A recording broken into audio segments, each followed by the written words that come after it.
Hello, this video will guide you through the process of making your own music collection available for playback on Amazon devices. This will cost a little bit of money, unfortunately, up to $25 a year. If you want to have a library up to 250,000 songs, you can try it for free, up to 250 songs if you want to give that a go. Now, the advantage of something like this is you bypass the restrictions of subscription services like Spotify or Amazon Prime Music. So here's what we're going to need: an Amazon device, an Amazon account, and lastly, a computer. What we're then going to do is take the music files from your computer and upload them to Amazon's cloud. From here, they'll be available for playback on your device. First, we're going to locate your music files. If you already know where they are on an external drive or something, that part's going to be pretty easy.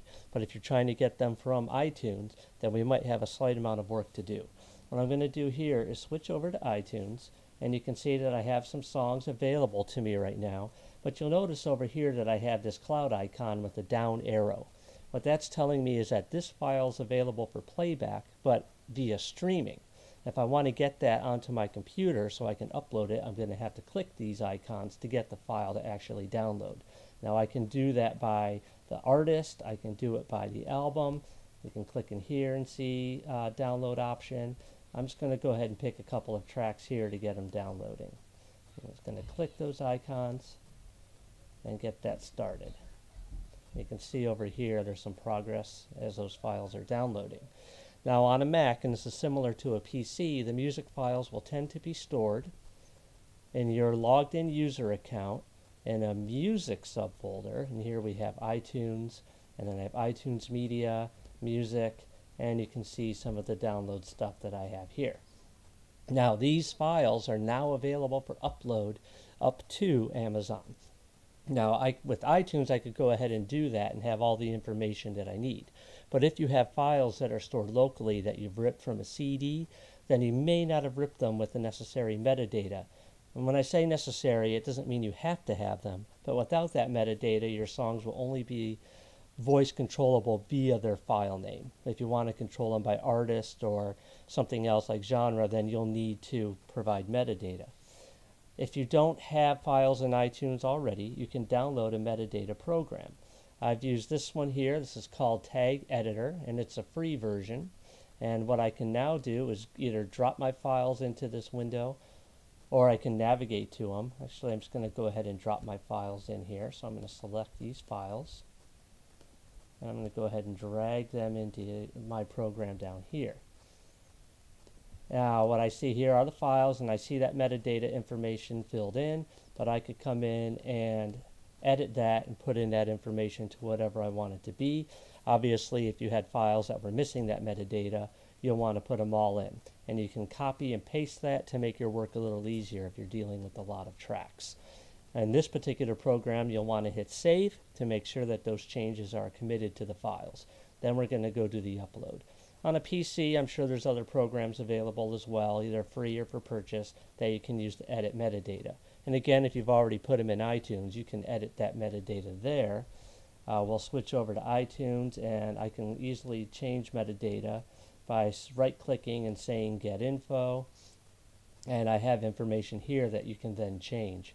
If you click the whole album, you can set it for the whole album. Again, if I come up here, I can hit Get Info.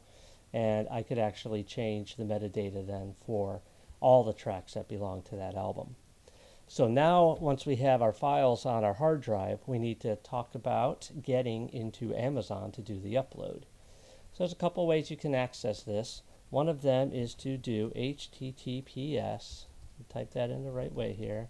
And this is then music.amazon.com. When I come to here, wait a second as this loads. It's going to ask me for a login. And I'm going to go ahead and log in here. Put in the username that I want and enter that info. And as I log in then, I'm going to see some information appear about the Amazon Music. Now if you have stuff already uploaded, you can actually play it here. And then what I want to do is click this down here. You'll see upload your music to your cloud library. I'm going to click that. And what it's going to do now is actually bring up the install for Amazon Music for Mac. I can click that and it'll start to download for the app. Another way that you can get to this, let's just start off at Google. And from google.com, you can type in just a search. For some reason, the link that this leads to, you can't just copy and paste and share, or I would put that here. At least it's never worked for me.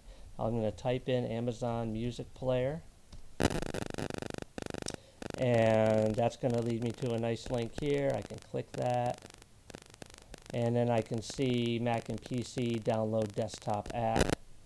So again, for your Mac or your PC, and I'm going to have 2 copies of the installer here. That's okay. And I can click on this guy, and we'll run through the install process. Okay, so after logging into the Amazon Music app, you'll see some information here. Now the big trick to this, if you look over here on the right-hand side in this Actions area, we have a Upload section.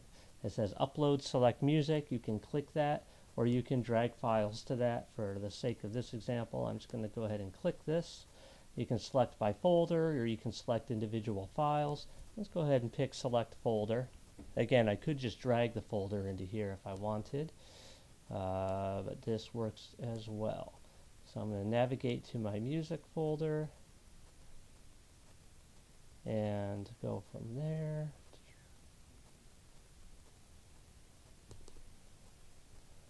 And I had here some stuff to pick. Now I can just pick Open, and that's going to start uploading that. In this case, I've already uploaded these songs, so it'll let you know if you've done that again. I'm going to click OK. And my music now is going to be uploading for me. And that's really all there is to it. Once that's done, your music will be available for voice control.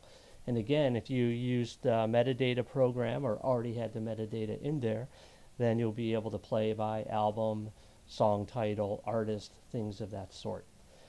That's really all there is to it. I hope everything goes good as you try to get your music voice controlled. Once again, that works for iTunes, but the same principle works for any files that you have stored on a computer. I know technically you're not playing music directly off a network share. You're having it in 2 places, but it really is worth it in the end. You just have to remember anytime you buy new music or acquire new music that you need to re-upload it to Amazon to make it voice controlled. All right, once again, good luck.